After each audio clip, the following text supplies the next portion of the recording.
শুক্রবার থেকেই টানা বৃষ্টি। বন্যার কবলে মেঘালয়ের গারো পাহাড়ের 5টি জেলা।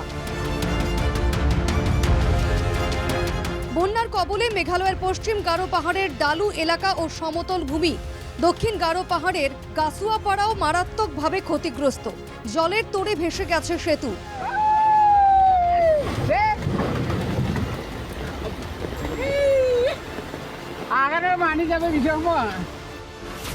দক্ষিণ গারো পাহাড়ের গাসুয়াপাড়া থানার এটিসিয়া সংমং গ্রামে ধসে চাপা পড়ে 7 জনের মৃত্যু। শুক্রবার মাঝরাতে বন্যায় ডালুতে মারা গেছেন 3 জন। এলাকায় তল্লাশি ও উদ্ধার অভিযানে এনডিআরএফ। একাধিক ভূমিধসের জন্য ডালু থেকে বাগমারা সহ বিভিন্ন স্থানের সড়ক যোগাযোগ বিচ্ছিন্ন।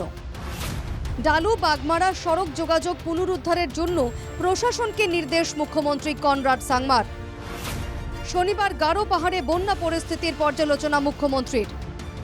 বন্যা এবং ধসের ফলে গারো পাহাড় এলাকার পরিকাঠামো ক্ষতিগ্রস্ত। ভেসে গিয়েছে সেতু, ক্ষতিগ্রস্ত বাড়িঘর, ক্ষতিগ্রস্ত সড়ক।